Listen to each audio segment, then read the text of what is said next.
Hey, what's going on, everyone? I am back once again for another Slim Sports interview. And as always, I'm your host, Jay Slim. And joining me once again on the podcast, you've seen his posterizing dunks and big time blocks over the past couple of years on the Slim Sports podcast, a true member of the Slim Sports family that got to go to the A10, help a George Mason team continue doing what they do, and that is win. That's what he's been able to do and what he's going to continue to do throughout his entire basketball career. Ladies and gentlemen, 6'8" forward. Dola Adebayo. What's going on, Dola? So what's up? I'm doing good today. How are you? Hey, I'm doing great, man. Excited to get you on. Always happy to have you on. You're a true member of the Yes, Slim sir. Sports family, man. I've had you on since I can't even remember how long we've been doing this now. This might be interview 3 or 4 for us. Been showing off Yeah. all of the accomplishments that you've had every single year. And this year's no different, man. We're going to hop right on into it and show off these accolades for first-time viewers, people that are just now getting to learn your name for the first time, to show off this resume in a segment that I like to call Resume Rundown, where I'm going to show off what you do best by doing what I do best. And as you and I both know, that's making some graphics. And this one right here is showing off these wins. 2025, a year ago, you helped lead Mount St. Mary's to the NCAA tournament, got a win in the first four to go against, I believe it was Duke in the first round of that NCAA tournament. And Yeah. then this past year, 2026, what you do, you go to the postseason again. Wasn't March Madness, but ended up going to the NIT with George Mason, helped to lead them there. And 2025, also, you were a second team all conference selection. You were the MAC tournament MVP, doing what you do best, putting points on the board and getting wins for your team, no matter where you've been at. And obviously, you come off of a 4 year career with Mount St. Mary's. You're used to their system, you're used to how they were utilizing you in their system. You come over to George Mason, where you and I both know they have a winning history. They always manage to make postseasons no matter what the tournament is, and always manage to get 20-win season after 20-win season. What would you say were some of the similar parts in their system that you were kind of used to from your time with Mount St. Mary's, where they used you similar? And what were some of the differences that you may have had to adapt to? I'd say defensively was probably the biggest similarity. Mount St. Mary's that last year I was able to learn how to switch 1 through 5, basically. And I feel like I fit right in to the George Mason system with that aspect, being able to just guard a guard if I'm switched onto him and stay in front of a big if he's trying to post me up. But biggest difference I would probably say would be, you know, the system like offensively. It was definitely a learning curve, had to learn how to find my spots a little bit, but coming from Mount where I'm kind of the main guy, so learning how to find my role at George Mason was probably the biggest difference. Yeah, George Mason obviously bringing in a lot of great talent, developing a lot of great talent. Obviously, they bring you in with the transfer portal. They had a great group this year, and you did what you could whenever you were able to help this team because you have that winning mentality. You helped lead Mount St. Mary's from being a program where your first couple of years they had some struggles to, 24-25 season. You guys go off, obviously, like I said, you win that first four game, make it to March Madness, win your conference tournament, all that stuff. You go to George Mason where you guys ended up having a 23-10 overall record this past season, 11-7 in A10 action, which we'll touch on that a little bit more here in a sec. But you guys start off real strong, 61-44 win over New Hampshire, 70-46 win over Wofford, and then ended the season strong as well with a win over number 25 St. Louis, 86-57 in the regular season finale. So George Mason, the Patriots are known for having this winning culture. You're coming in with that winning background, knowing what it takes to get a team to the promised land. How would you say yourself and George Mason really seemed to blend this past year to where even though you weren't putting up the numbers that you were used to at Mount St. Mary's, you were still able to find your role to help them win? I mean, that's just how I was raised. I'm just gonna sacrifice no matter what it is for the greater good. My end goal is to win, so whatever it takes. If I'm not the one taking all the shots, then I'll do what I gotta do defensively. So I'll sacrifice no matter what. Hey, you always do what you got to do in order to help the team win. And the start to the season, 18-1 start overall on the season, starting off Yeah. 6-0 in A10 action, including a win over VCU, which VCU and obviously you guys beat St. Louis as well. Like I mentioned there, those two teams both made it to the NCAA tournament. So George Mason was right up there with them. Obviously, with you guys getting a bid to the NIT, people recognize that you guys had insane level of talent. talk to me real quick about this big start that you guys had to go 18-1 and what really went into all of those wins that you guys put together. Yeah, that was a crazy start. I say it was like a lot of the preparation we did during the summer. Put in a lot of hard work, and it kind of caught us by surprise how good we were to begin. So it was like it was kind of different. I feel like so. Yeah, it was a great start. Um, I don't know if we, yeah, I don't know if we hit our peak early, but yeah, I don't know. It was a good start, but yeah, I don't know. I don't really know too much. Hey, sometimes it just happens. Sometimes you guys are Yeah, able to put things together. The offense was rolling, and that yeah. one loss was only by single digits, and that was against Virginia Tech out of the ACC. Hmm. So obviously, you guys were able to go against these Power Four opponents and really be able to compete at the highest level. And you yourself able to put up some big time highlights at the highest level, as you always do. And we got to show off some of them last year. We're going to show some more off this year in this segment that I like to call "Make That Play," where once again I went through synergy. I looked at these big time dunks, these big time blocks that you had, and I put together what I feel like were my top three plays from this past season for you. But obviously, as you all know, I'm just a stats guy. I'm just a fan of the stands. You're the one on the court actually doing what you do. So, what would you say was your best play from this past season? Senior night, St. Louis, reverse alley-oop. Yeah, the funny thing is about that is like Um, before that game, my teammates were trolling me saying like all season I just do this and nobody's ever thrown me the ball. So, but I'm like, yo, I be open, so just pass it. I'm gonna catch it and I'm gonna dunk it. So it happened. It was like what, second half? We was going off. So they finally threw it and I did what I had to do. Hey, well, you already know that's number one on my list as well. Obviously, I had to put that. The reverse slam. I watched that clip about 5 times.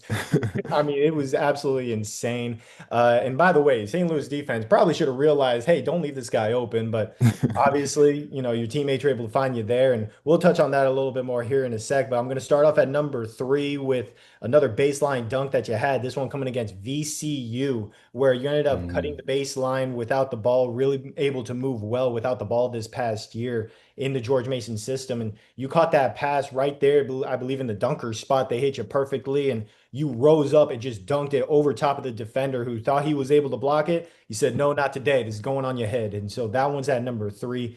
Number two was a chase down block that you had against Old Dominion, where you came off of the screen and your guy already had gone off the screen. You were a little step behind, but you used that athleticism, used that wingspan that you had to catch back up and ended up swatting that thing from behind to get your team the ball back right there. So obviously insane on both ends of the floor. And number one, yeah, we got to go with the reverse alley-oop slam against St. Louis, against the number 25 team in the country at the time, where great open space. You saw it perfectly. You saw the system, what you guys were running.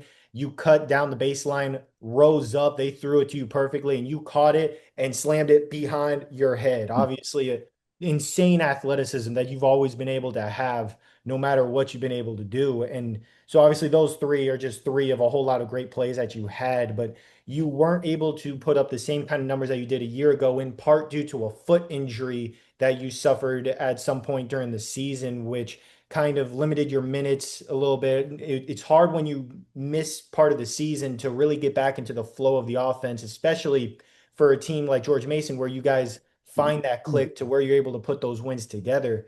How would you say you were able to fight back from this injury to find ways to still contribute despite having lesser minutes?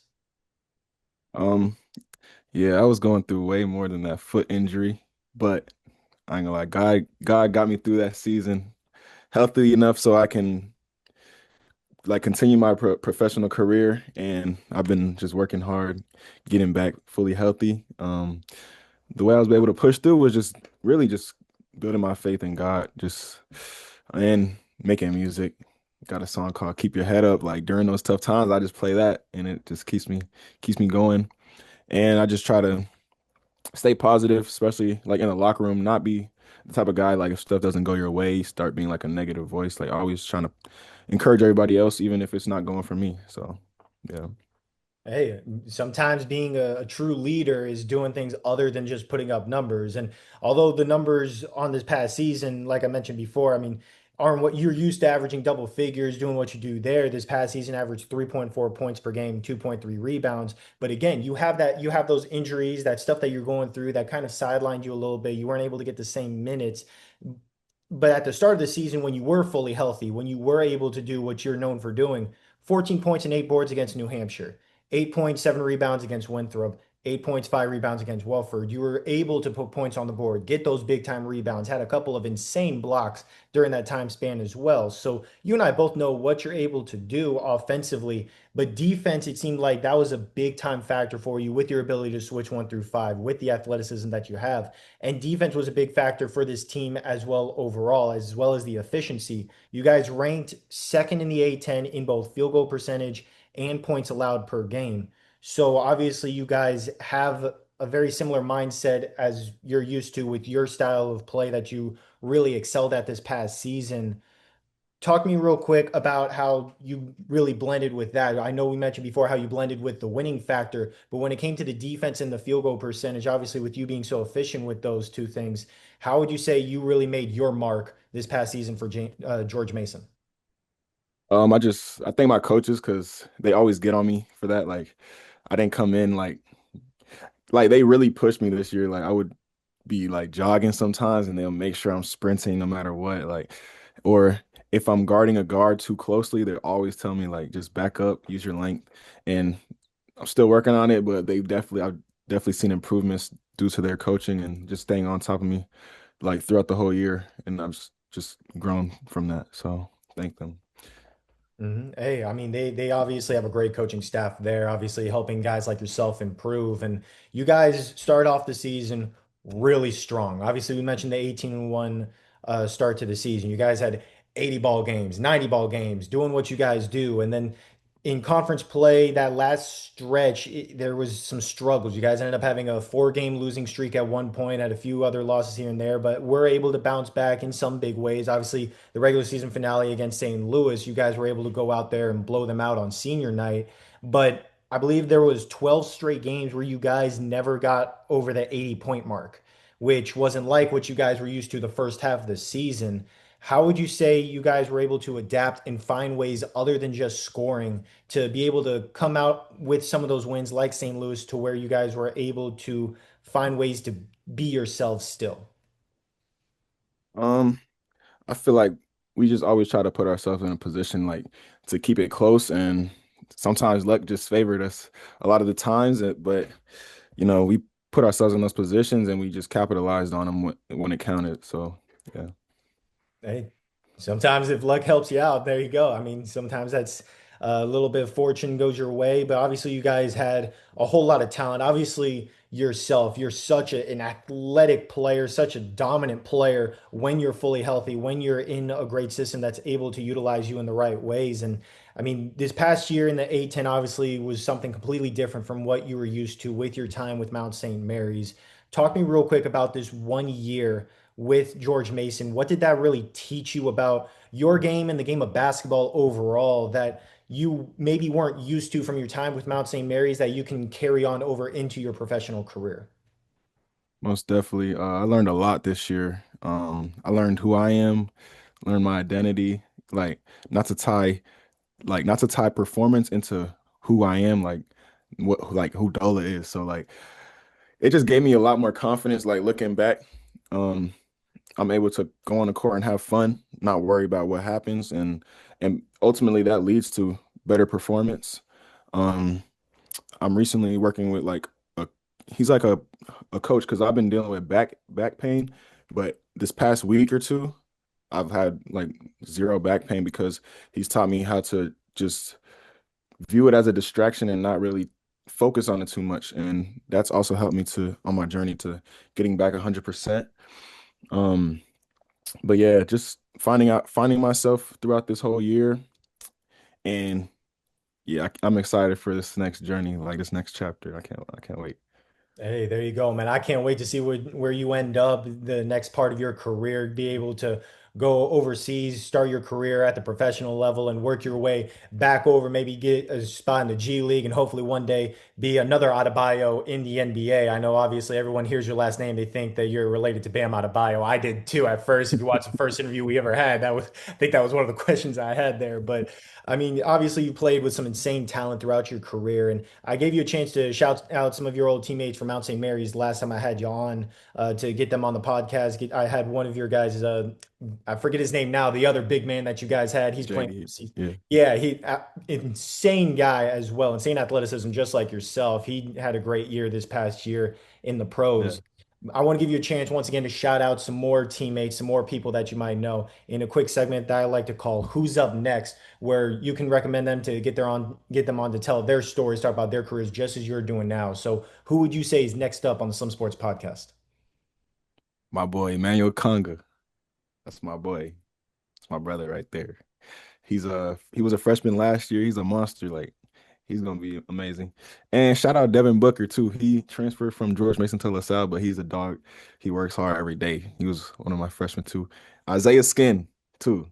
That's Coach Skin's son. He's gonna be nasty. He just transferred to Colgate, so shout out my boy too. And Ryan Preston Mendy. He's another freshman. The whole freshman like that I met this year, just they're just built different. I ain't gonna lie. So Ryan Preston Mendy, he's from France. He's returning this year for to George Mason. He's gonna be nice too. Hey, there you go, man. Obviously, th those just came off the top of your head just like that. So I know there's some dogs. You didn't even have to think about it. These guys are ready and they're going to be putting up numbers next year. Definitely can't wait to reach out to them. Hopefully, get them on the podcast here soon as well. And those are great names for who's up next. Now we've got to talk about what's next for yourself. As we mentioned, you're going to be going pro. You're looking to go overseas, start off your professional career, and continue to do what you do. And that's dunking the ball on some people's heads, block some shots into the third row. And don't think I forgot about your 3-point shot. I know you can still knock down that outside shot as well. So, Just wait, just wait, just wait. You'll see. oh, absolutely, man. But talk to me real quick about this next step and what you're still looking to really improve on this offseason to go into your first year at the pro level, the best version of yourself yet. Man, I learned that it don't matter how good you are if you're not healthy. We've been talking about that. So right now, just getting back healthy. Um, handles 3-point percentage is definitely gonna go up. Gotta be more consistent with that. Been getting stronger, so gotta get used to the overseas strength, you know. And I'm just gonna become a student of the game. Like can't rely on athleticism all the time. So gotta get the IQ ups too. So yeah. Hey, there you go, man. Obviously, the you've always been able to improve year after year after year in one way or another. So you're going to continue to grow, continue to learn, and continue to get better and in the professional ranks, get those accolades, those championships that you've been known for getting over the past couple of years. Cannot wait to see what the next year has in store for Dola Adebayo. You already know this time next year we're going to be showing off those highlights and the pros of you doing what you do overseas, man. Cannot wait to get you back on next year. And thank you so much once again for hopping on today for another fantastic Some Sports interview. Thank you for having me.